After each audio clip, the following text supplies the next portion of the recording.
everybody, it's Andrew with Transfer Portal CFB here. Look, we're excited to announce that we've partnered with Run Your Pool to bring you a weekly free college football pick'em pool. You think you have what it takes to beat our team of experts? Here's your chance. How do you play? The sign up is completely free and easy. The link to the pool is in the description of each video on our YouTube channel and our podcast on Spotify and Apple. Click the link, create a new account, join the pool, click make picks, then hit make your picks on the left, make your straight up picks for 10 of the week's biggest games. Once you're done, save them on the bottom. Run Your Pool is the home of competition, bringing sports fans and their social circles together to compete, connect, and make every game matter more. 3 winners will get Fanatics gift cards, $150 for first place, $100 for second, $50 for third. So what are you waiting for? Head on over to our pool and make your picks today. Now, enjoy the show. Welcome back to the Transfer Portal CFB podcast and YouTube channel, presented by NoContextCFB. Reminder, if you like our stuff, please go ahead and give us a like and a subscribe. We are running that giveaway at 1,000 subscribers. My name is Dan Keegan. Thank you for joining me today. I'm happy to present a special guest. We're going to get into the weeds on college football analytics with Rob Bowron, the econometrician from Sharp CFB and the creator and proprietor of Better Rank Metrics. Rob's numbers are they're on his site, they're on his Twitter feed, and they're great, and they help you become a smarter college football fan and maybe even a better gambler. We'll get into that today. Yeah. I cannot recommend enough Rob's team preview series that are on YouTube. They're about 30 minutes each per team per episode. About 10 minutes of big picture state of the program breakdown, another 10 minutes of stats deep dive, another 10 minutes or so walking you through the team's schedule. Those episodes are great, Rob. Everybody should go check them out. Everybody go check them out when you're done watching and listening to us. So Rob, really, thank you for joining us today. How you doing? I'm good. I've been traveling a lot of late, which just feels like weird after like getting out of the pandemic. Like all of a sudden it's like, I was in LA, then Boise, then New York. So I've been around the country a little bit, but we were just talking about like before this, like I'm really excited for actual college football and not just pajama ball and the talking season and and coaches sniping at each other. Yeah, I mean, all of that. And I was just like, like when people start releasing depth charts, you're like, oh, we're so close. It's real. We can just pretend realignment doesn't exist for the next 5 months. So yeah, I'm burnt. I'm burnt out on everybody like desperately trying to drive clicks and realignment. Like it's like, guys, come on. If I see one more story about a cable television deal, I'm done. Yeah. So Rob, tell us about your story. Your background with college football and metrics. How'd you get into this? What's your team? Who do you root for? Oh man. So I hate to be one of those people like has more than one team, but I grew up in Wyoming and I mean, like the Denver is like 5.5 hours away from where I grew up in Casper. And so, I mean, if you are LDS in Wyoming, you are probably a BYU fan, but for most everyone else, like you end up being a Wyoming fan. So I grew up rooting for the Cowboys. We would drive down back then. Wyoming never had night games. Like they were only day games so that people could drive down to Laramie and go to the games and then drive home. So we'd drive down. My dad was in the legislature for a long time. He actually ended up as chair of the appropriations committee, and the university always had something they wanted pushed through the legislature. So we would get good seats, like to go see some Wyoming games. And when I was playing freshman football, that was the year Wyoming went 10-2. Joe Tiller's last year at Wyoming before he went off to Purdue. Okay. And my dad and my grandpa and I went to every home game that year. Like there's like a little bit of like an undying love with the Wyoming Cowboys. I also I finished up my undergrad at the University of Arizona. I root for Arizona. Yeah, like the two teams a little out on the fringes of like college, like the mainstream of college football, I guess you could say. But that's where it's fun. Yeah, absolutely. Yeah. And then I did my graduate work in economics. And I got lured out of finishing my PhD by American Express. I was working at the New York Times of all places. And I was honestly a little bored at my job. And I was going through ESPN's site one day and I was going through their advanced stats and I was looking at them and I was like, these are not good. Like I could do better. Like I do this professionally. Like people pay me for this as my job, like I'd worked in finance and I was like, I could do better than this. And so I found the folks that provide data to the college football playoff committee, and I found that the price they were willing to charge for the data was fairly reasonable-ish. Okay. And so I rent out a server on Google's cloud and, run the data through some very fancy math. And then the end result is beta rank. And I've been doing it for like 6 or 7 years. I have about 10 years worth of data. Okay. Of college football games. It's at the drive level, of college football games. And I mean, you could, like you mentioned, it's all at sharpcollegefootball.com. I mean, like what beta rank is, I mean, and what sort of makes it different is probably so like the really technical dorky way to talk about it, it is a multi-level hierarchical Bayesian model.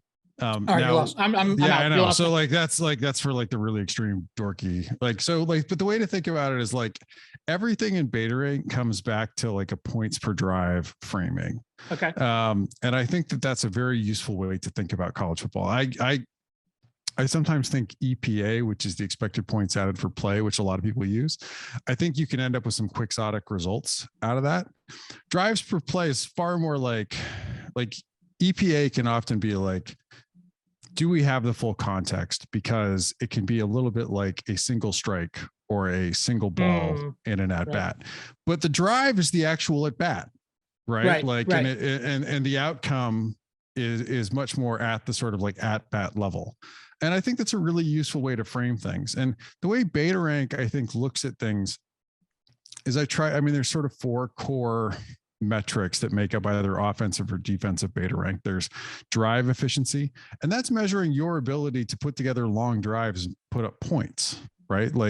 And this gets into both execution by the offense, play calling by the offensive coordinator, right? Like teams that do this well are teams that are going to be highly consistent, and then they're going to have pretty good play calling. Then there's explosive drives. This one seems like fairly explanatory, like teams that put up big plays. Like those two are your most important ones. The one that's less important is yards per play, and this is called play efficiency in beta rank. Okay. And so and all of these control for opponent and field position at the very least. The play efficiency also controls for explosives. So outside of explosives, what's your yards per play? And then the last one is negative drives, and that is going backwards, 3 and outs, turnovers. Does the defense force you to do bad things? Good defenses will force the offense, and there is turnover luck. So what I'm controlling for is the non-random portion of turnovers, right? Okay. Like the part of turnovers that we can attribute to a defense and not just randomness, because it's an oblong ball, fumbles bounce weird, like that kind of stuff happens. Balls are tipped, right? Like you're going to have turnover luck in a season. Like you're going to have teams like Iowa last year that get all the turnover luck, and Nebraska that get none of it. Right. And so, but negative drives controls for like the non-random portion of that you could actually assign, because some teams are better at creating them, beyond just like, the random bounce of the oblong ball. Yeah, absolutely. But those things combined make up the model. And then you add those together, you add them up on offense, you add them up on defense, you add in special teams. And special teams is a bit of a quirky one for people, because I think people tend to like really focus on like really big outcomes. Like, oh man, like how can you have that special teams unit ranked highly? Like they gave up 100-yard kickoff return, and you're like, right, they blocked 2 kicks. Right. Yeah. I mean, I'm like, those are highly unlikely events, right? Like those don't have, like, you'll have 14 or 15 of those in an entire college football season. Right. And so like the model is not in any way like grading on purely outliers, right? Overwhelmingly what matters in college in differentiating special teams, and this is more true than the NFL because you have more consistent kickers in the NFL. It's like in college, like you can have a pretty bad place kicker.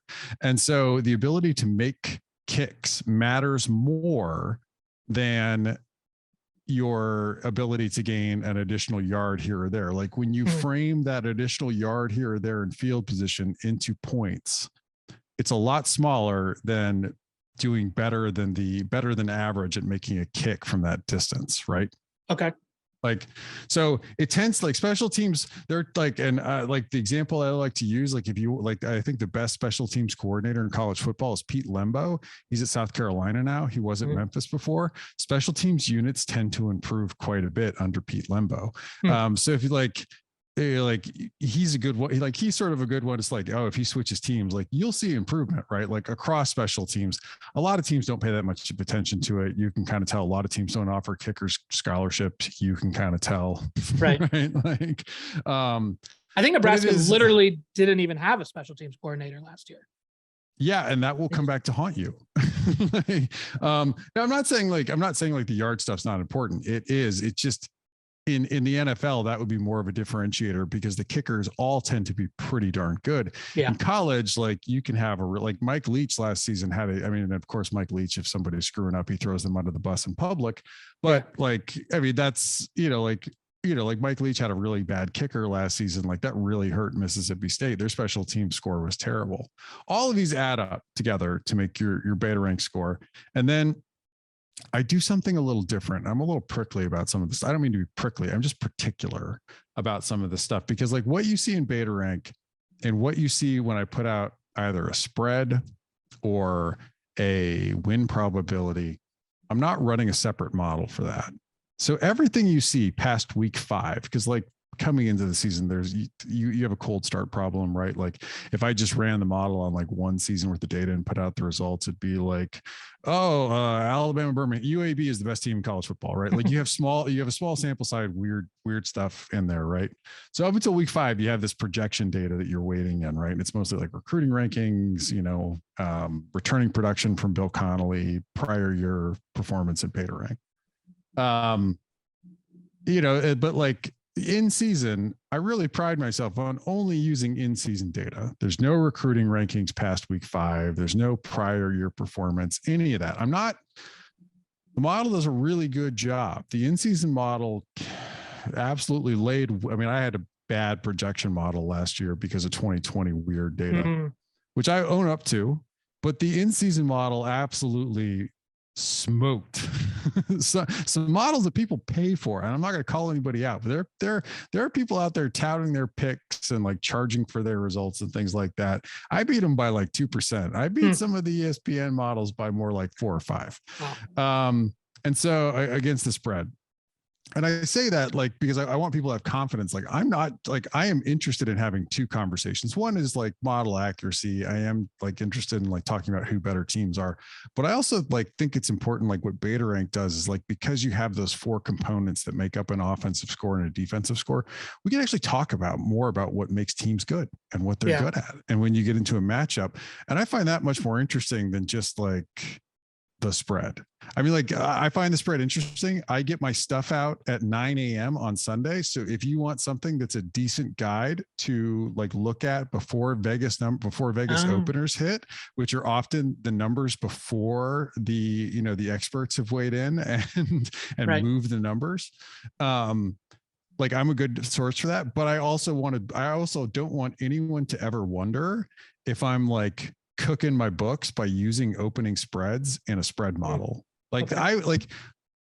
I don't think that's an interesting way to approach the problem. And I know that makes me sound like a spoil, like whatever, like if you want to go against closing lines, like knock yourself out, that's what you should do. But I don't find that interesting to solve because the problem isn't like, I think comparing yourself to Vegas on the opening lines that they're putting out with a good book, like say Circa that does like, I think, right. runs a fair book that isn't, just looking to exploit poor bettors and limiting winners. I'm interested in seeing how I do against them. That's the most interesting question to me, I guess you could say, in that whole betting space, right? And then the other side of it is like, I'm much more interested in actual college football. Right. Yeah. That was a thing that was really illuminating to me in your videos was when you got into the Pittsburgh video and how the narrative was kind of around, that was an explosive pass offense, Kenny Pickett dropping back and, hitting Jordan Addison deep. But that, as you showed, wasn't really what happened. That was more of an efficient offense.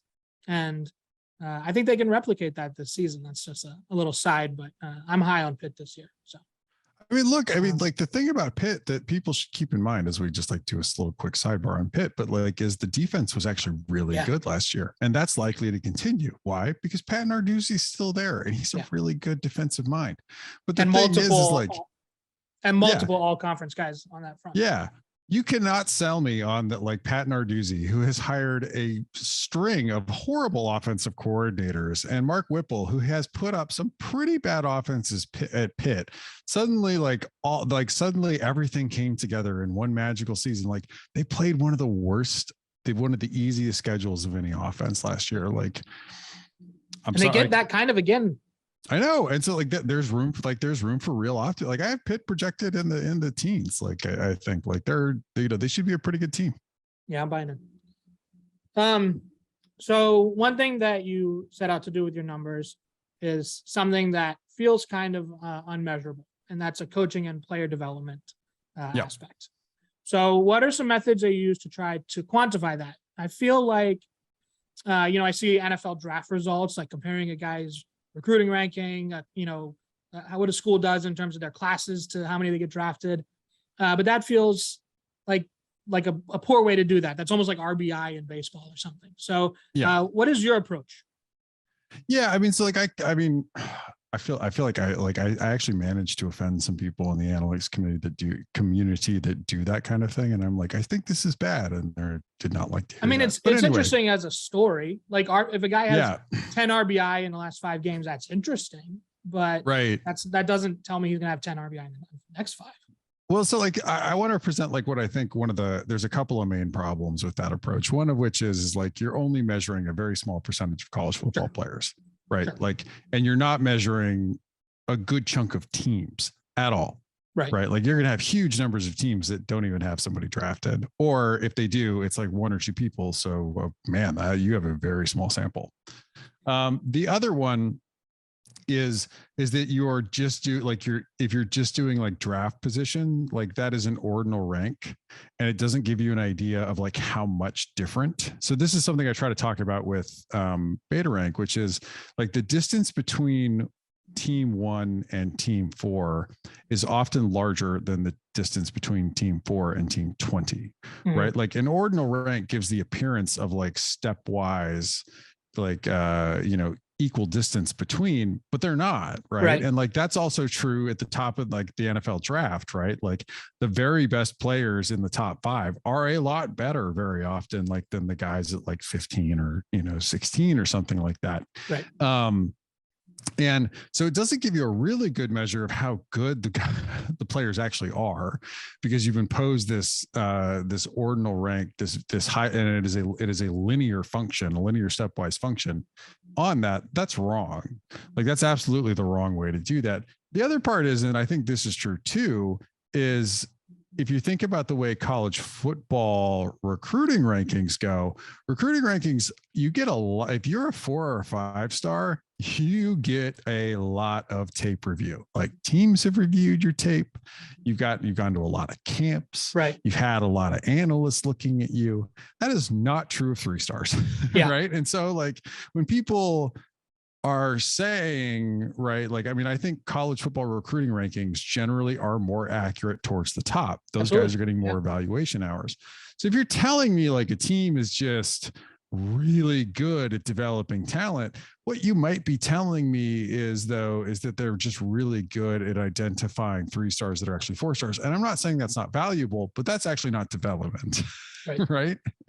And so I call it coaching and development, because I have to be honest about what it is. There's a coaching component too in play calling, scheming, and stuff like that's going to show up in this result. So in my projection model, part of it is that I have recruiting rankings going back years. And I don't use the class rank, because again, there's an ordinal. There's like I would be imposing the ordinality, the ordinal stepwise function on there, that linear function.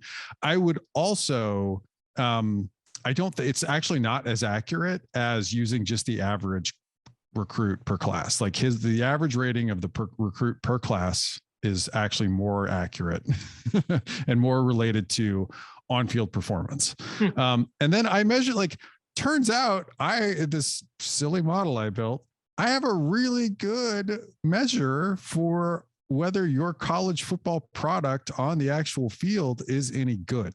And so part of the reason I did this is because my projection model was massively under projecting the service academies because they are really bad at recruiting.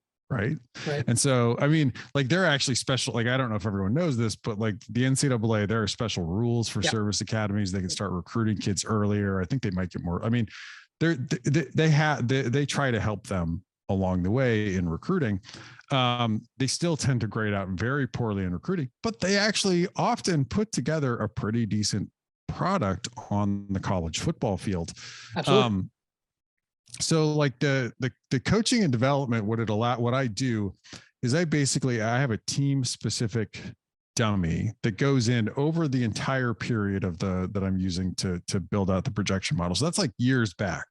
I'm looking years back and saying, like, given these inputs, what should we expect? Right. And so like it assigns a value to recruiting, like, like recruiting counts for this much. Like I'm not arbitrarily assigning this. The model finds the best fit and assigns that number to recruiting. It assigns it, but then it assigns it to each school too. And I try to weight this towards recency because of course you're going to have coaching changes and things like that. Right. So I try to weight more recent results a lot more, but I still have some lag. Like if you just change coaches, guess what? Your coaching and development ratings entirely from your prior coach. And I can't fix that. So, but what it does is like, I think it gives us a far more intuitive and useful view of development because when you look at it, who's really good at development? Of course, the service academies, right? Like they're taking the raw inputs that they are taking in are graded very low and they often come up with a pretty good product. But who else is really good at this? Alabama and Clemson. And because people like just based on recruiting, you can't explain how good Nick Saban actually is. Like Nick Saban is not messing around. He hires some of the best coaches. Like Nick Saban's superpower is not recruiting, it's hiring. Like, like he is impervious to coordinator turnover, which has, kills a lot of dynasties. It's that like, I mean, Nick Saban could have a defense almost as good as Georgia this year, right? Like, and he's going to likely have a decent offense. He had Sark in the past, rolling up like some amazing offensive numbers, but it gives you I want people when they think about this, like you can't catch out, like they shouldn't think of it as because I think people often end up in this argument of like, it's just recruiting, or it's not, like recruiting rankings don't matter, or it's the only thing that matters. And like everything matters. And Nick Saban's not just recruiting 5 stars and rolling the football out there. Like he's hiring the best coaches he can, and the best support staff he can to put the best product on the field that he can. And it's a lot better than like Texas would put out with also a pretty good recruiting class. Right. And so like, I want to give people an idea of that because I think that stuff's really important, like for understanding college football, because when fans of teams want to talk about like what they might need to do to get to the next level, recruiting is important, but you also need to have that, like you maybe need to think about like, do we have the offensive coordinator to get there? Right. Like that kind of thing, right? Like that kind of assessment, I think is really helpful to actually understanding sort of the full gamut of college football. It's not just great players. Like sometimes people will say things like, oh, if you just gave a great quarterback to Iowa, like think about what they could do. And like, that's not the case because like Kirk Ferentz's dumb kid is the offensive coordinator at Iowa. And he's one of the worst offensive coordinators in the whole Power 5. Like they're not going anywhere. You could put Caleb Williams in there. Like they're not going anywhere offensively. So you're talking about recruiting rankings, and you only incorporate that in your projections, your preseason. Once you get to week 5, you said that stuff is washed out. I mean, development. I'm a little different in that there are a lot of folks that continue to keep. I know Bill Connolly at SP Plus keeps in recruiting rankings and as what you would call like out of season data, and I don't. Like so I don't do it just to be like particular. Like also, it does not improve Beta Ranks predictions. Okay. So how has the transfer portal era affected that? Is that your change your approach to that metric? So I got a day job, and this is my this is sort of what I do on the side for fun. Yeah, you can't go through So 130 rosters. no, so I'm totally reliant on Bill Connolly's returning production numbers that he puts together, right? And so thus far, like, I mean, and it helps that his is probably like the best known of the college football models. So I would say, like, the transfer portal. I know. So how he handles it is like, if you're adding in production from another school, he just adds that into the total of like the production for that school. And then like it gets added to both numerator and denominator. If somebody's transferring out, obviously that's just lost production. Right. But I don't know that we have a really good handle on it. You know, I don't know that, like, I mean, maybe I mean, they're also, I mean, so here's the thing. They are also now getting counted in some of the recruiting class grades, I believe, too. So, like, I mean, I don't know that we've got a great handle on what we got, right? Like, and I think I think if you look at, in particular, you have a school like USC that might have like something like 40 odd new players or something like that, like huge roster turnover. I don't think we have a good handle on it. And I don't know that there is a way to get a good handle on it. You also, like, it's also true for the projection model that what is mostly true is not necessarily, like, is not true for all teams, right? Like, most teams are like, they are highly likely to be pretty close to what they were the year before, right? That's not true of all teams, of course. Right. And so, like, projecting like huge jumps is often very difficult, right? Like, I would love it if the projection model would pick out and say, like, oh, this team that was terrible last year, they're going to be really good. They're going to shock the world. Like, I'd look like a genius if I could come up with that, but it doesn't, right? It's because for most teams, it's unlike, it's definitely unlike the in-season model, which I don't have that problem. I'm accurately assessing each team on their individual team data, right? I don't have that option, unfortunately. Like, I have to like try to come up with like very specific fit, like, I mean, like very, broad fits that are going to be largely right in the projection model. And so you sort of, like, I think I have USC under projected. I've got them at 29 coming into this season. Like, I think they're going to do better than that, but I'm not going to tweak my model to like get like with any projection model for the season where you're grading all teams on a sort of what you might think of as like on the same metrics, right? Like, you're trying to do a fair grade, like, bring your own priors. Like, you're going to know things the model doesn't. You're going to see coaching changes. You might be able, like the transfer portal, if you have somebody that hasn't played but is like a 4 or 5 star that's transferred or something like that, like, that person might have, I mean, that person might have a really big impact, but like, he's not going to show up in production at all, right? Like, he didn't play. Right. So that kind of stuff, just know that kind of stuff is out there. Like, and if you see something where you're like, I totally disagree with that, like, that's totally fine. Like, if we get to like week 6, week 7 or 8, and you're like, I totally disagree with you, I'll be like, well, you're welcome to, but like, I have all the data on now all 131 teams and everything that they've done. And so, yeah. But at this point in the projection model, if you're like, I disagree, I'll be like, great, tell me why, because like, there's plenty of room to disagree. Right. So shifting gears a little here, one idea that you have that really resonated with me watching your preview videos. I'm not really sure I've heard others use this idea before, but that's grading teams on a curve in the Power 5. So people might say things like, oh, they're a top 10 team, or comparing them to the other blue bloods or something like that. But when you take a Power 5 team that ranks, say, like mid-30, like the 38th and something, a lot of people might think, oh, that's a top third team. But you categorize that as, no, that's a bottom half team. Right. So there's 65 Power 5 teams, counting Notre Dame, right?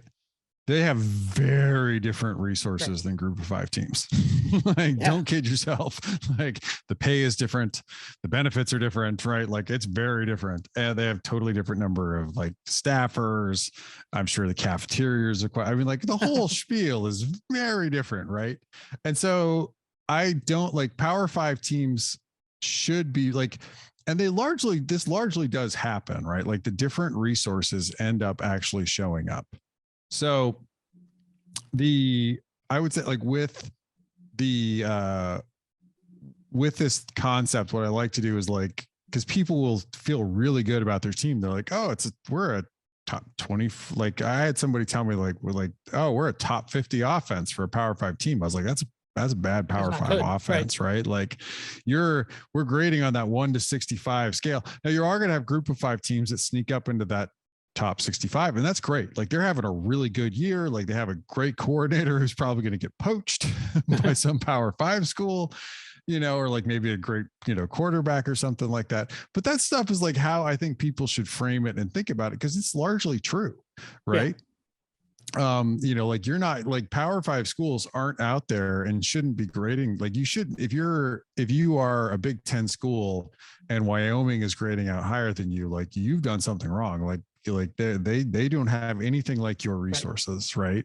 And I think that's the way people should frame it and think about it, right? And so like I am critical. Like if you're a Power 5 unit and you're on the wrong side of 30-ish, right? Like you're not shading in the right direction. If you're on the wrong side of 45, like I'm going to call you a bad unit for Power 5 football. Yeah. Did you have like an aha moment on that concept or something, or?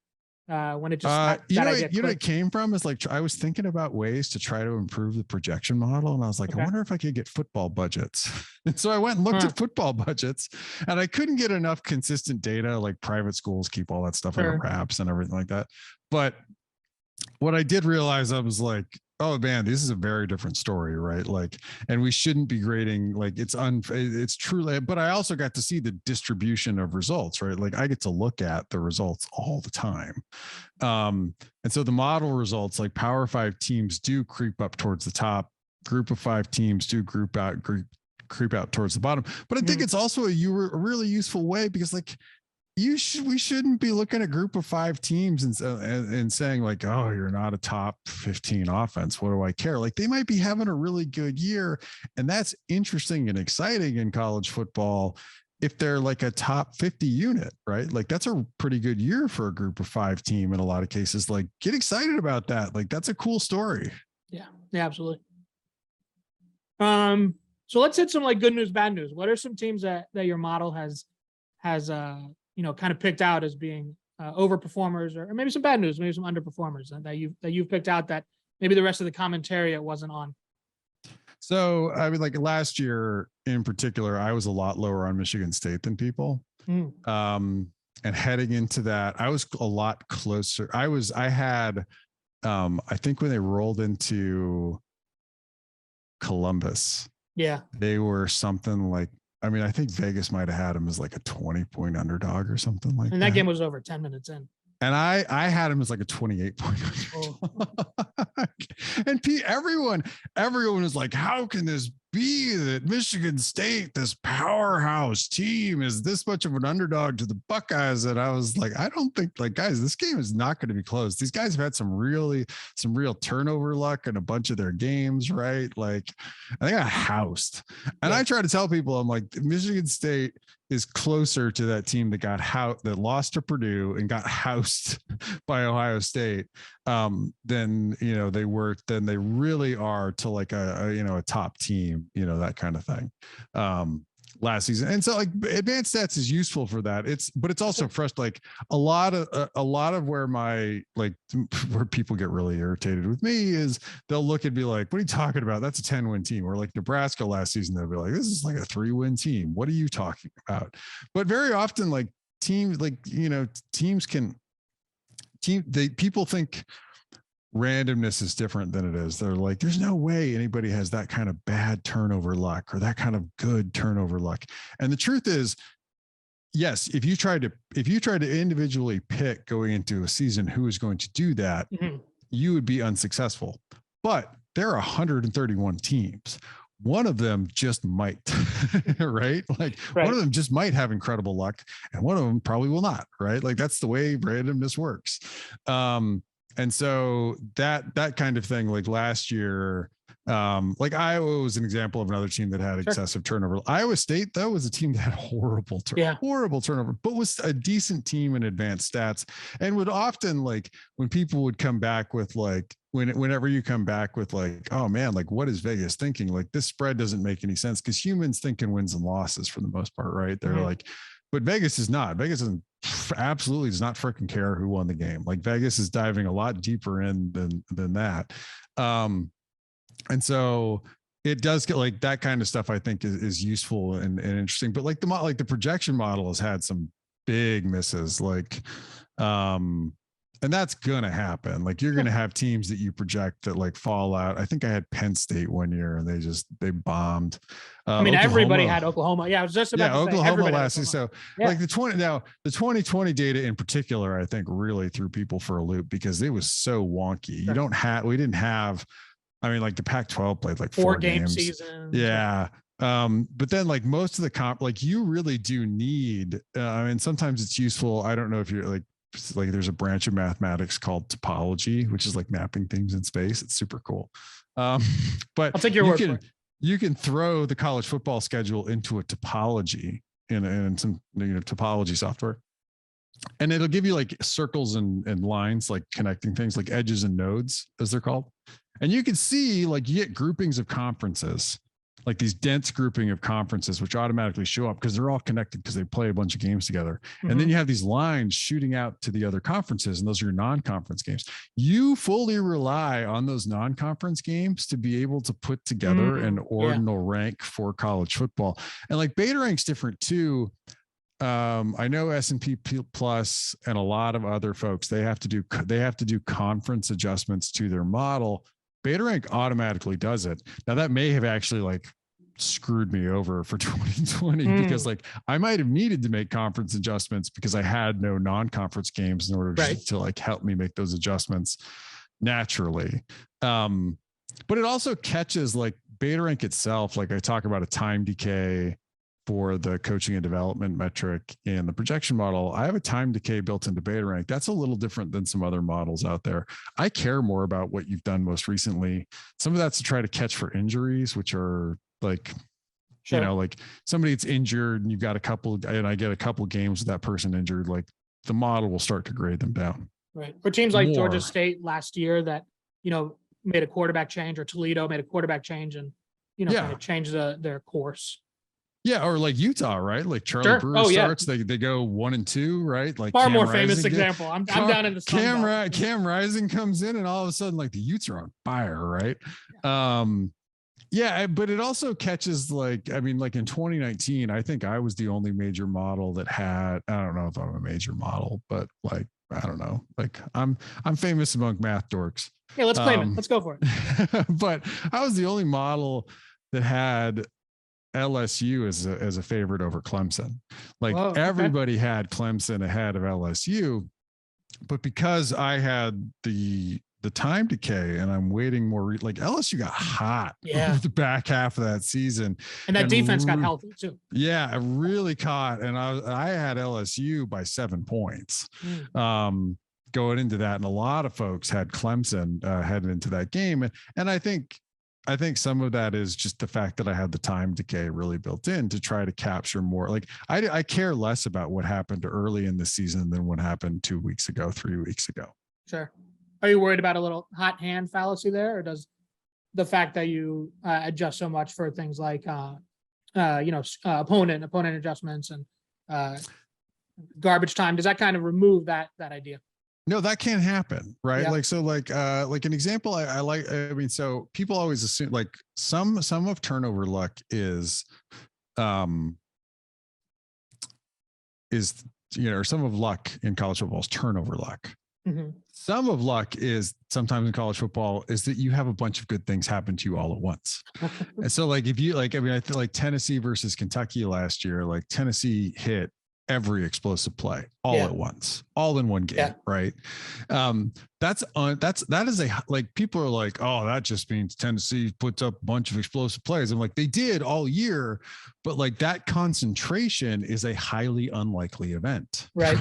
Like getting them all at once is unexpected. Now, like, because I also have like, it's not that I toss out, like, and that's the other part too. I actually don't toss out garbage time. I just weight it a lot less. So like what I do is like the further you get from being able to make a comeback, like the less I care by like That's a interesting. lot. Yeah, I mean, if you watch a game, it's not like a game that's a 24 and it just stops. It Right. does happen on a gradient, so that makes sense. But so like, here's the thing. It's like, I think it's important. And I tweeted about this today. It's really important that you have something that you're grading yourself against. And so for me, it is, I have 10 years of college football game data. I am grading myself against accurately predicting distance between like the actual score. Right. So I want to minimize that distance, like the score that I would predict for the game. So the model, when I make a change to the model, I actually have a test and production set up on my server. And so if I have test code that I'm testing out, I will test out whether I can produce a more accurate result there. And also I measure myself against just predicting wins and losses, right? Like if I say a team's better in beta rank, does that team win? Like that kind of thing. You have to have that kind of a measure to be able to test out like whether these changes you're making are good. Now the model is better. This is actually an interesting one. Like the model with with a pure toss out the garbage time approach, the model actually predicts wins and losses a little bit better. But with the weighted approach where we include garbage time, but we just weight it less, the model actually predicts the spread a little bit better. It's like an odd kick. So like I've chosen to go with the spread one because like the gain there was more than the loss on the on predicting overall winners and losers. But like you have to figure out like what your objective measure is and then like try to improve that. Right. And like I think almost everyone is, in their right mind, if they're doing anything, is doing something like that. Okay. Let's shift gears a little bit here. We've talked a lot about kind of the meta of the beta rank. Let's talk about the 2022 season. It is right around the corner. So with your understanding of your numbers and that they do adjust more in season and measure the in season more than the projections, are there some teams that you're looking at now and thinking I might have to really change my view on them or kind of monitor them or like I don't know, like I don't even know what I'm trying to analogy I'm trying to think of here, but like USC or Ole Miss or South Carolina. Yeah. So I like to think of it as like, who's out there, like what do I know? Like what I talked about, like bring your own priors. Like what are my priors that when I look at this, I'm like, oh, I think this team has upside. And there are teams I also correspondingly think have downside. Sure. I think Ohio State has upside versus their projection. I haven't projected at number 3 overall. The model doesn't see the 2 coaching changes that I think are important for the Buckeyes. Jim Knowles taking over the defense, Justin Fry taking over as offensive line coach. Ryan Day prefers to run the football first. If he's able to do that with Fry as his offensive line coach, like watch out. Cause like Henderson, their back is really good. He is all that and a bag of chips. If they're able to go back to what they were a little more in 19, which is where Fields was sitting back and taking play action and hitting deep option routes, like, ooh, buddy, what? Because like what they lacked in 19, what they ran into in trouble with this Clemson is they lacked an effective short passing game. And they have that now. Like they flexed that muscle last season because they haven't been able to run the ball the way Day wanted. Knowles is probably the most critical hire anyone made this last season, right? Like Kerry Combs was a disaster at DC. I don't even think he was Ryan Day's choice. That's but I actually want to call it like Clemson. Like Clemson's a team I think has potential downside. Here's why. Like we talked about like Nick Saban's superpower is hiring. Like Dabo's superpower was like keeping his staff together and never having to make hires. Yeah. Like, I mean, he basically had Venables, the best defensive coordinator in all of college football. And Venables never took another job, right? Like despite like being offered several jobs, along the way, like that's a huge loss. And then he loses his offense. Now the offense was in a ditch last season, but he loses his offensive coordinator too. He's got 2 brand spanking new play callers who've never called plays before taking over. And I always tell people this because this is important. If someone's never called plays before, like mileage may vary. Like, like what you may get, like Like I had some Northwestern fan when Mike Hankwitz retired, and they brought somebody over they promoted somebody who never called plays before, and I said mileage may vary, and got really mad. And they're like, no, and I'm like, you guys just lost one of the best defensive coordinators in college football, who's been propping your team up, and you've got some like complete like newbie taking over. Like, yeah, mileage may vary on results. Like, see, last year it wasn't good. If they whiff on one. I mean, there's enough defensive talent there in the schedule season. They whiff on both coordinator hires. I think the defense should be still really good. The question is like, you're likely to have a little fall off still from where Venables was, because he's that good, right? Like, is it third or is it 14th? Right. I mean, like, and the thing with Venables, like, too, is he was such an advantage if you gave him any time to plan, as Alabama found out, as Ohio State found out, right? Like, Clemson was not the better team coming into some of those games, and even coming out of it. You just don't want to run into Brent Venables with 4 weeks to plan for you, you know? I think LSU is another team that has some potential downside. I'm not sold on Mike Denbrock. I thought, like, Brian Kelly has made some really quixotic offensive coordinator hires in his past. I think this is the weirdest one he's ever made, because he just hired someone that he took play calling duties away from at Notre Dame. So that was a really weird hire. Denbrock also lost his play calling duties at Cincinnati. Like, he didn't call plays at Cincinnati last year. Oh, really? Yeah, I mean, that offense was like better because Mike Denbrock wasn't calling it. But that wasn't a G5 like Sarkisian or Ryan Day or Riley type offense. It was a fine offense, but it was a good, like, kind of dime a dozen spread. Right. Like, I mean, but it was a pretty good offense, but like, they were worse when Denbrock was calling plays. I think Utah, like, if you're going to talk about potential, like who's the fourth playoff team, like Oklahoma's a team to watch out for. Venables taking over could potentially clean up a lot of their defensive issues that they've had historically, right?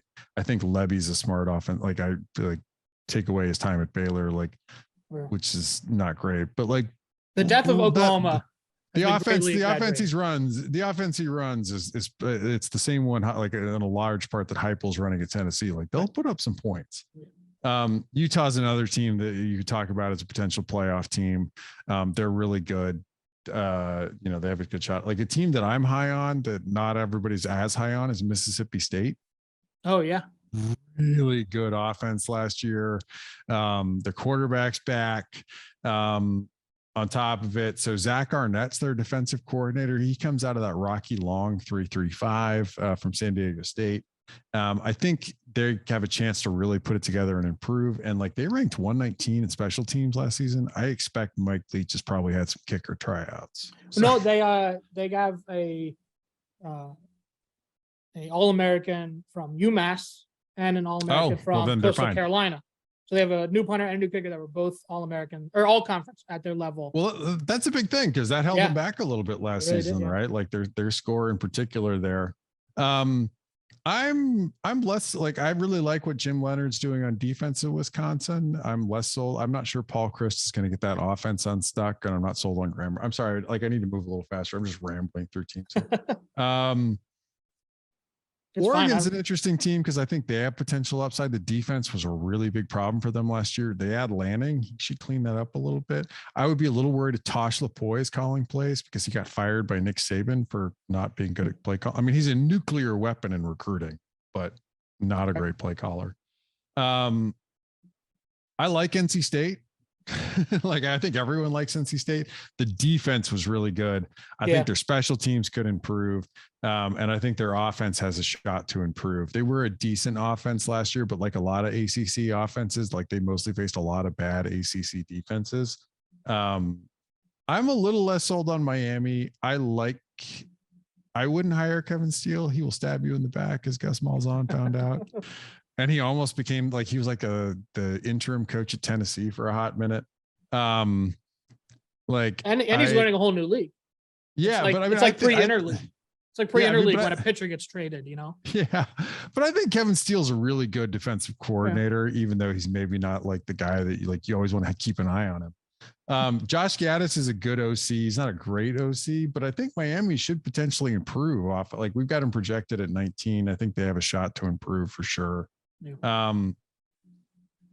Old Miss, like they're an interesting one. Like they lose a lot off of what they had last year. I still like them to be able to put up, some serious offensive numbers. Defensively, Durkin's not a great defense coordinator. He's off to A&M, which will keep A&M from making it very far. That's a downgrade. Elko to Durkin is a big. Oh yeah, downgrade. huge. I mean, Mike Elko jumped on the grenade and took the Duke job. Like my God.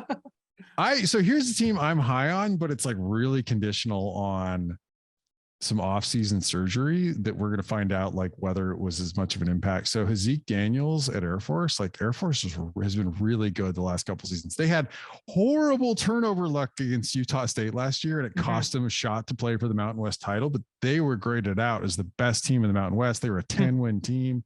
They return a lot. If Hazik Daniels is healthy, and Troy Calhoun was talking about he might be out for like 6 weeks because of some off-season surgery. So I'm hopeful that was like some coach talk, and maybe he'll be ready for the season. I haven't seen anything about it yet. I actually should really look into that because like there should be at least some reports from their fall camp.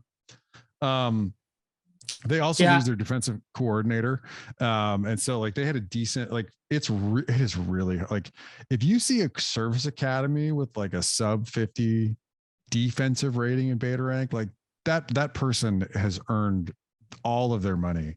That is so hard. Well, because like defense is about athleticism in a lot of cases. Sure. It's so hard to recruit guys that can like play corner at a service academy. Air Force was at 46 last year on defense. So I think even if Hazik Daniels is there, like they're going to roll Colorado. Texas, I think something like 10 out of 11 defensive starters back, I think. Yeah. Something they got a lot. Very, very high. Yeah. I'm high on them. We've done a couple like drafts, like the drafting conference winners and things like that here on the site. And I've been sneaking in Air Force in a couple of those. So they're that's a good pick. Yeah. Texas is an interesting one. Like Sark's one of the best offensive minds in college football. You really saw the downgrade from like when Bill O'Brien took over from where they were. That said, like he's really got to put it together. Like they fell off on the second half on offense last season. He's got to get that going. I think he largely can. The bigger question, of course, is the defense. Kwiatkowski didn't work out very well at all for them last season. I'm not sure. Like they're switching defensive fronts, but I think Texas. We got them at 25. I think they can beat that. So much of that is culture, though. So much of that, stuff that can't be measured. If they can fix that defensive culture. Yeah. No, that's true. I mean, like, can they fix that is a big question. Kentucky's an interesting one. Levis is back. They got a new offensive coordinator in, never called plays before, but comes from the Niners. Like they're staying with that. It's like the same one. It's the same offense. McVay, Shanahan, Cohen. That offense. I didn't realize he hadn't called plays before. I did not realize that. But it worked for them last year. Like Cohen, the guy that he like when they hired him from the Rams to come in, like he never called plays before. Oh, okay. USC is at 29. I think they have tremendous upside. The questions that I have are not on offense. And I actually think the offensive line will be largely fine. They've had some really bad offensive line coaching for years. They hired Texas A&M's offensive line coach. I think they'll be okay. It's on defense. They gave up a ton of big plays. And I'm not sure they brought in enough bodies on defense that are like at the caliber that they might need to really slow down Utah. Who else has upside? You know who has upside? I'm just going to like wrap this up real fast because I've been like rambling on. Arizona, my alma mater, has significant upside. I'm going to tell you why real quick. They got the highest rated player they've ever signed in McMillan at wide receiver. They basically did like a line change at wide receiver, and it is practically like if you started a game last year for Arizona at wide receiver, like you transferred out. I don't know much about McMillan. That's a high school recruit, 5-star. Yeah, high school recruit. Like he's like on the verge of like one of the best. Like I mean, he was like somehow Arizona got him away from Oregon. Okay, I know about Cowing from UTEP. So that's Cowing from UTEP comes in. Like that's so you have they also signed a 4-star tight end. I mean, this is like Arizona was really bad last year. They signed a 4-star tight end. They signed a couple of 4-stars quarters. They signed a 4-star defensive end. They got some transfers in like Hunter Eccles from USC. Look, I'm not arguing that Arizona is going to win any more games. I mean, they could probably win more than one, and their total's 2.5. And I think they could get over that. Like, I'm not in any way even arguing Arizona as a bowl team. That would be bananas. But I think Arizona will be a lot better than we have them projected, which is down even below Colorado. I think they'll finish ahead of Colorado. Yeah. I mean, I mean, the Pac-12, like this is true of the Pac-12, the Big 12, and the ACC. Like they were all really bad last year.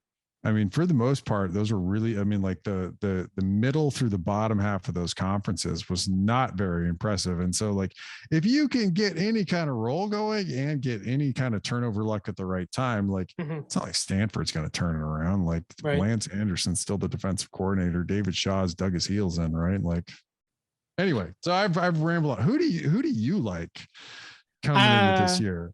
I can tell you who I don't like. I like Pitt quite a bit. I'm not buying in on West Virginia. Graham Harrell's got a ceiling. Yeah, he's good. He'll be an improvement over what they've been doing, but Graham Harrell's got a ceiling. He doesn't have a good run scheme, and he calls a lot of run plays. They haven't developed a wide receiver there in Neil Brown's entire run. That's Daniels, true. That offensive line is leaky, and Daniels is injury prone. I think they have one secondary rotation player that has played at the Power 5 level before. Everybody else is either a G5 or FCS transfer or recruit.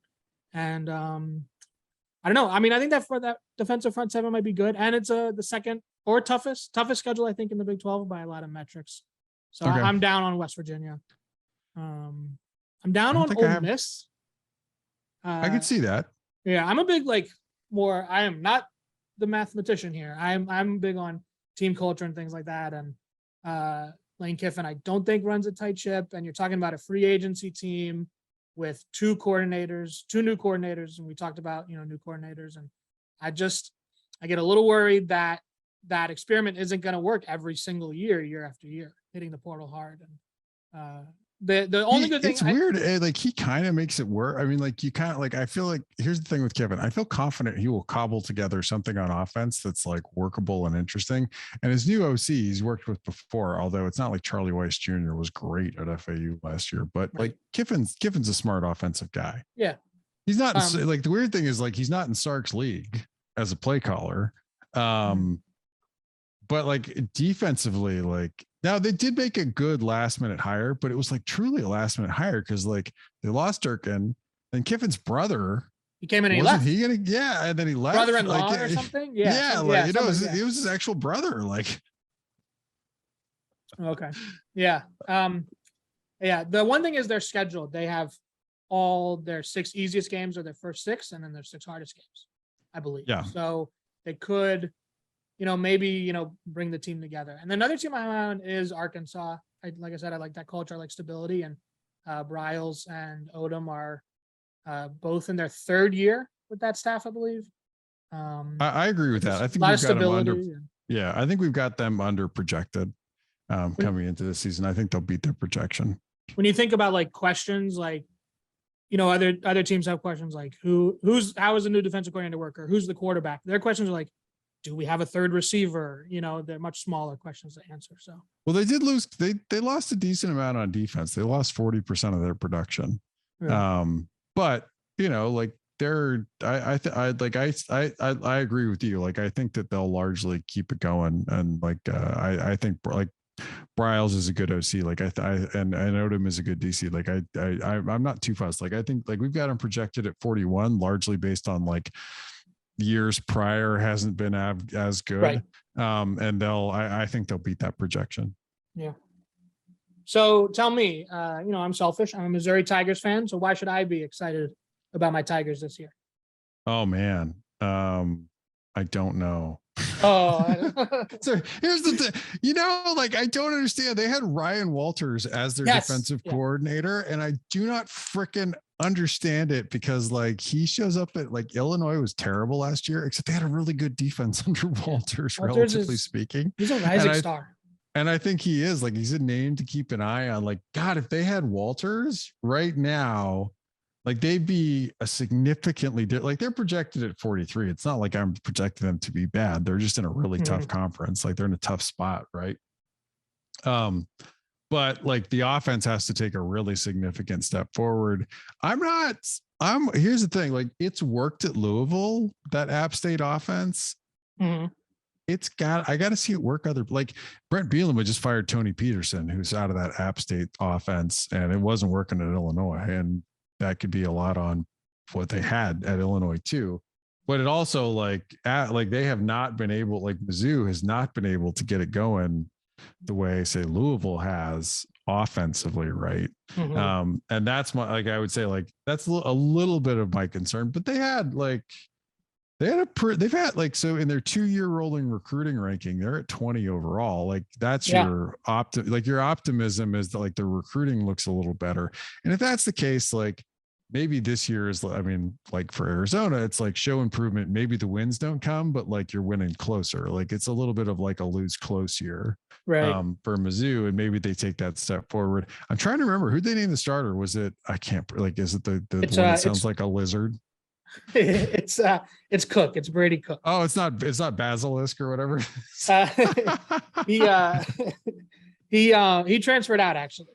Of course he did. He was a nice guy and a good leader and a good figure in the, he was there for 3 years, but very, very low arm talent on Connor Bazelak. A lot of poor execution. But I mean, they're in a tough neighborhood, man. Like Kentucky, I mean, they're in the SEC East, and like Kentucky and Tennessee and like are starting to put it together. Like under the radar, like like those hires are like really working. They're not quite enough to like, I mean, we say this is like, they're not quite enough to challenge Georgia, as if like LSU like regularly knocked off Bama. Like they did it once, like, but flags fly forever. Right, it's true. It's not like like A&M snuck in and got their like completely wacky upset last year, right? Like, it's not as if like the SEC West is like like teetering, like the Bama's control on it is like teetering or anything, right? Like the SEC East is very similar, but I would say is like the middle part of that has started to build back up. But like Missouri, like if the recruiting is there, you'd like Drinkwitz to maybe put it together. But they really do like their number. They were at 92 on defense last year. Like that's a real problem. Yeah. Who's their defensive coordinator? Like last year was Steve Wilkes. They brought him in. He was a longtime NFL guy, and he kind of overhauled the scheme in an NFL-ish type scheme, and it did not go well for the first half of the season. They kind of streamlined things the back half and had some better results. And but he has gone back to the NFL. It's Blake Baker, who's been a college DC. He was at LSU previously, not at DC there, but but he's got Miami for a little bit. I believe he might have been. Oh, that didn't work. That might have been. Well, we weren't going to go get Venables, No. I mean, like it's hard. Like everything should go get Ryan Walters. Oof, too soon. I mean, I think there were some personality clashes there with Walters and Drinkwitz, which isn't great, but to hear that. It's a bike. I mean, just like I get it. I mean, I get it. Like you're not gonna.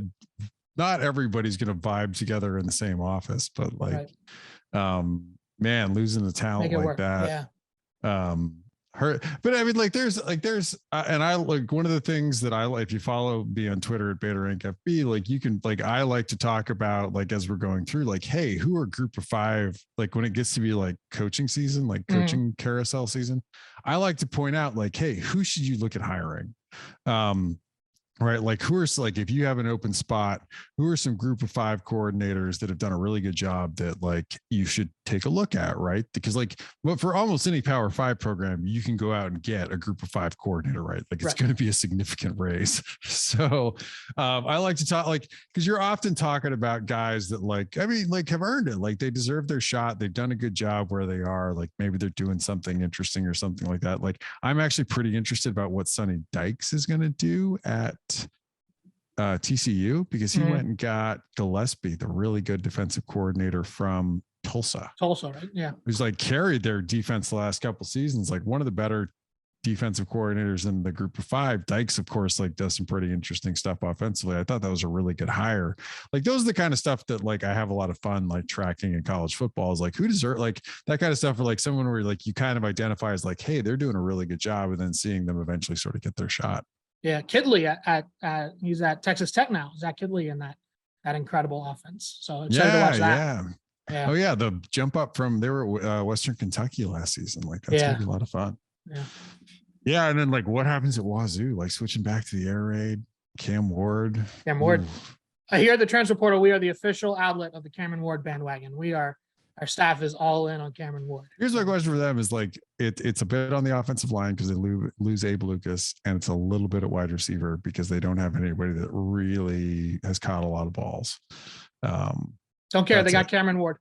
I think it'll largely work. And actually, I think Dickert, like who came out of that, like what's really worked coming out of that North Dakota State school that is like, for the most part, actually not like the offense, the North Dakota State offense, like Chris Kleeman at Kansas State, a Craig Bowl at Wyoming, has not in any way translated to the FBS level, but the defense has. Yeah. And like both the Pac-12 and like, I mean, even, and I thought like, I think it's a really good hire, Scotty Hazelton at Michigan State. Like the defenses have absolutely translated. But Dickert, I think at Washington State did a really good job. Again, like what's a really hard, like it's really hard to put a good defense together at Wazoo. Like it's hard to recruit to there. He put a defense in the 30s. Like now, like you might say like, oh, for like by your 1 to 65 measure, that's a middle of the road defense. But like, yeah, but it's in the freaking Palouse. Like that's a hard play. Like they're never like, if they put up a top 25 defense, like give the guy a crown. Right. Like, okay, I feel like we could do this all night. So let's wrap up. Let me hit. You got to do it. Give me your 4 playoff teams, and we'll end with that. Oh God, I mean it's Alabama, Georgia, Ohio State. I'm going with Utah. There you go. I could have said who's your 4th playoff team, I guess. Yeah, I mean, truly, like because it's hard. It's really hard to think that we're gonna get 2 11-1 teams out of, or 3. I mean, like that we might end up with out of the ACC, Big 12, and Pac-12 that we're going to get enough teams with only 1 loss to like really have a debate. Yeah. Like, and if there are, that's wonderful because that probably pushes the SEC to 1 team. But I think if we're being honest, like whoever that SEC, like whether it's Alabama or Georgia, if they got left out, would probably be better than that 3rd or 4th playoff team. Yeah, probably. Yeah. There's a lot of fun in this sport outside of just that conversation. That conversation is great, but I don't watch a lot of Sunbelt this year. The playoffs not going anywhere. I don't understand why people aren't like, they're like, they hate on the playoff and they're like, we don't want to expand it. I'm like, well, you have more chances of upsets. Like that's the way it works in every other sport. Right. I'm like, like if you want to see less Bama hoisting a national title, make them play more games. My big picture playoff view is just get it out of the ESPN exclusive. I think that will change a lot of just the framework of the discussion of the sport if you can get out of that window of ESPN. No, I think the whole thing, because they just drive so much conversation only to the playoffs, and then when they say why does nobody care about the non-playoff bowls? Well, I mean, I think I think NIL is like a tremendous opportunity to pay people to show up for a freaking bowl game. Sure. But I also I'm with you. Like I find I would much rather talk about MAC football than the playoff on a random Tuesday, because like the rankings, like that whole show is pointless. Like, I don't understand. I mean, look, and people, I mean, let's be honest, these are people are like, oh, they have an agenda. I'm like, this is a corporation with stockholders. Like their agenda is to make money. So if you are like, people are tuning in, it may not be you, but someone is tuning in. Like same with like Stephen A. Smith. He is not my cup of tea. Like that yakety yak on the middle of the day on ESPN. Cannot watch it. People do. And so they make money, right? Like that's the goal. And so, but I wish that people would stop tuning in to like the playoff announcement and move on. Like, cause I don't think that we learn we don't learn anything functionally useful with it. And it feels like a really bad game show. Yeah. I'll be honest. I don't watch it. I don't either. I watch MAC football because it's usually only a Tuesday. I mean, maybe they saw the success of the Sunday selection Sunday and hoops and was like, let's create that. But people wouldn't watch Joe Lunardi. I don't know. Maybe they do. Maybe people watch Joe Lunardi every Tuesday releases. It's a selection Sunday. It's the fun of selection Sunday. It's great. It's the end of the year. It's great. Sunday. Yeah, it's beautiful. And there's actually like getting like whatever the playoff announcements are for like, I don't know, like the random first week of November, like nobody cares. Like nobody's going anywhere on it. Like, I don't know why people debate. I don't know why people debate any of it. Like on that is like who really deserves to be in the fourth spot. I'm like, we still have games to decide that, folks. Like we'll get there. Like, you got to sell the property. But. I know that part. I agree with you. That part pains me. I'm not like, I also think that people tend to like conflate the era of Nick Saban with like the playoff. They're like, power has been concentrated. I'm like, yeah, because frickin' Nick Saban won't retire. Like he's not going back to the NFL. It doesn't matter if his coordinators get other jobs, and he's just signed an 8-year contract. Apparently he's never going to retire. Right. Like as long as Nick Saban's there, like power is going to feel incredibly concentrated in college football. Yeah. And it's interesting, like college, I think this is a Bill Connolly pet point. Like college football has always been top heavy. It's just that the top usually rotates 3 or 4. Nick Saban has broken our brains on that. It's been 15 years but it's normal 6-7 year cycles kind of thing. But it's also true that since 2017, the teams at the very top have gotten better. Yeah. Okay. And so like the gap, like if you were going to look at like a 2014 Alabama, the gap between a number 1 team and a number like 4 or 5 team is a lot smaller than it is now. Like the teams at the top, like 2019 is like the excessive example because you have like LSU who just was at a gargantuan year. Alabama was also really good, but like so was Ohio State and Clemson. But like that gap has grown. And that's the part where like, I mean, I do wonder if like, man, like Ohio's like some of the juggernauts at the top have really consolidated. And really, truly, we're at the point like last year's Alabama team could go out and really stub their toe at like Texas A&M or something like that. But like 2019 Alabama, I mean, like you're only going to lose a game if you turn the ball over 5 times, unless you have like one or like, that's what I think is a little uninteresting sometimes with those top teams is like the majority of their schedule, they would have to have like a massive unlikely event happen to them. Like that time that like Ohio State went into Iowa City and turned the ball over 5 times and lost. Right. Like that, like you have to have that kind of thing for them to lose on any given Saturday. And that sort of takes some of the fun out of it because like they're only going to have a handful of games in a season where like, 1 or 2 turnovers could do them in, right? Until they get to like facing each other at the end. And I kind of wish it didn't quite work that way. I'm interested in just like, hey, wow, like it's amazing where college football has gone. Like these teams have gotten this good. But I do wish we could find a way to like bring them a little further back towards the pack because like you'd have a little more parity in college football because then a team could like, if let's say Ohio State was only like a 2 turnover night away from losing, like on the road somewhere, that's a more interesting narrative all season, than the other way around. Do you think that's kind of a self-fulfilling prophecy with playoff and revenues and things that these teams will only continue to do so? I mean, that's an hour long. It'll be a whole episode. No. I mean, I think the stuff to watch is the change. Like the SEC, like everybody's like the stupidest thing in the world is like Big 12 fans and Pac-12 fans and ACC fans arguing about who's going to be the best of the rest. Like, who cares? That's a pointless conversation. The conversation that is about to happen to you is the SEC and the Big Ten are about to fundamentally change the rules about the way revenue is used in college football.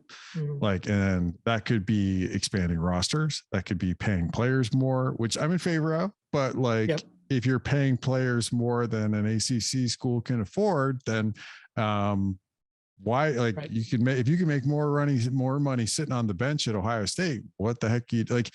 It's that kind of thing that I think. Well, because I mean, you also the 3 or 4 years of a salary is nice, but you don't make the NFL off of no tape. No, and that's true. Like that's true too. Is I mean, like, so what's the? But like the expanded roster is the one. Like, I mean, because if you look at like what would be the solution be to dealing with college football juggernauts, the solution might be like reducing roster size. That's not happening. No. Right. Like, and so you have like, and I think that's the real concern is going to be concentration of talent, because sure, guys it used to be would be like, go sit on maybe they don't go sit on the bench at Ohio State. Now they're going to go to Purdue because Purdue can afford it. Right. Like Purdue can outbid Clemson, that kind of thing. And like what we think of as like the college football landscape as we see it now is about to be fundamentally changed by an ocean of money. Oh yeah. I mean, there's still only so many good players, but like, I think it will be really interesting to see, do those players, like what we think of as like the top end players that might go to a Miami now, that might go to an Oregon now, will they have an opportunity to make more money going to Minnesota? Or will they have an opportunity to make a lot more money going to Arkansas?